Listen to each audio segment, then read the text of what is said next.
கிமு 4000 வருஷத்துக்கு முன்னாடி எகிப்தில் உள்ள மெசபடோமியா ராஜ்யத்தோட அசிரியா என்ற நகரத்தில் தான் முதல்ல லாக் அண்ட் கீ யூஸ் பண்ணாங்க. அந்த லாக்கோட நேம் பின் லாக். இந்த லாக் மரக்கதவில் தான் ஃபிக்ஸ் பண்ணியிருப்பாங்க. அதுபோல் இந்த லாக் மரத்தில் தான் மேக் பண்ணி இருப்பாங்க. இந்த பின் லாக்கோட கீ எப்படி இருக்கும் அப்படின்னா ஒரு டூத் பிரஷ் மாடல்லையே டிசைன் பண்ணி மேக் பண்ணியிருக்காங்க. இவ்வளோ இருந்தாலும் மரத்தில் மேக் பண்ணதுனால பாதுகாப்பு குறைய இருந்துச்சு. இதனால் ரொமேனியன்ஸ் காலத்தில் அயர்ன் மெட்டல் யூஸ் பண்ணி லாக் மேக்கிங் பண்ணாங்க. அதைத் தொடர்ந்து 18th century இயர்ஸில் லாக்ஸோட வளர்ச்சி அதிவேகமாக இருந்துச்சு. 1778 இயரில் ராபர்ட் பெரன் உருவாக்கின டபுள் ஆக்டிங் லிவர் டம்ளர் லாக்ஸை மக்கள் யூஸ் பண்ணாங்க.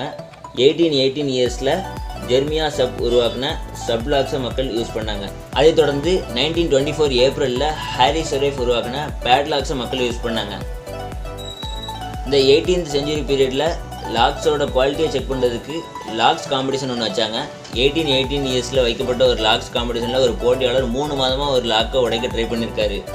அவ்வளோ ட்ரை பண்ணியும் இந்த லாக்கை உடைக்க முடியாமல் போயிடுச்சு. இதனால் இந்த லாக்கை மேக்கிங் பண்ண ஜெர்மியா சப் என்ற நபருக்கு $100 ப்ரைஸ் கொடுத்ததா சொல்லப்படுது.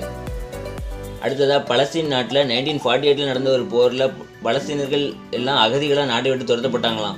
அந்த நேரத்தில் பலஸ்தீனர்கள் அவங்களோட வீட்டு சாவியை பத்திரமா கையில் எடுத்து விட்டு போயிருக்காங்க. என்றைக்காவது திரும்பி வந்து அந்த லாக் அண்ட் கீ நம்மளுக்கு யூஸ் ஆகும்னு நினச்சி சாவி எடுத்துகிட்டு போயிருக்காங்க. இப்போது அந்த சாவியெல்லாம் அந்த பலஸ்தீனர்களோட வாரிசுகள் கையில் வழி சொத்தாக பாதுகாத்து வச்சுருக்காங்கன்னு சொல்லப்படுது.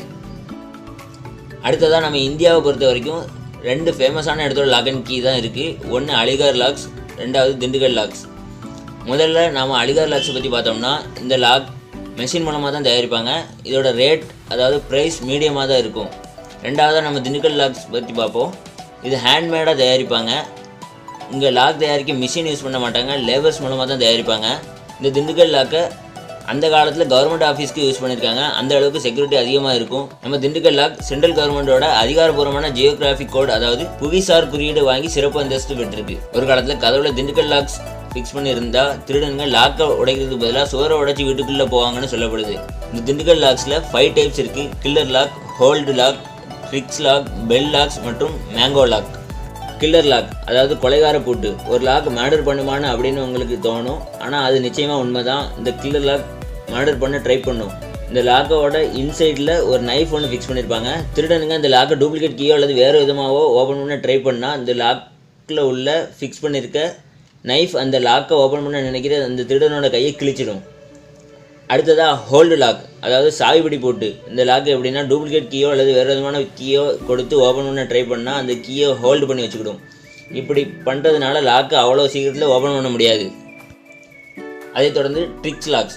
இந்த லாக்ஸோட ஸ்பெஷாலிட்டி என்னென்னா இந்த லாக்கை ஓப்பன் பண்ண ஒரு ட்ரிக்ஸ் யூஸ் பண்ணணும். இந்த லாக்கை ஓப்பன் பண்ணுறதுக்கு கீயை 1 டைரக்ஷனில் திருகினா மட்டும் ஓப்பன் ஆகாது. ரைட் டைரக்ஷனில் 2 டைம்ஸும் லெஃப்ட் டைரக்ஷனில் 2 டைம்ஸும் சாவியை திருகினா மட்டும்தான் லாக்ஸை ஓப்பன் பண்ண முடியும். இதனால் திருடன்களுக்கு சாவி கிடைச்சாலும் அவ்வளோ சீக்கிரத்தில் லாக்கை ஓப்பன் பண்ண முடியாது. அடுத்ததாக பெல் லாக். இந்த டைப் ஆஃப் லாக் ஓப்பன் பண்ணும்போதும் க்ளோஸ் பண்ணும்போது பெல் சவுண்ட் அடிக்கும். இது அந்த காலத்தில் அடகு கடை மற்றும் மளிகை கடையில் யூஸ் பண்ணதாக சொல்லப்படுது.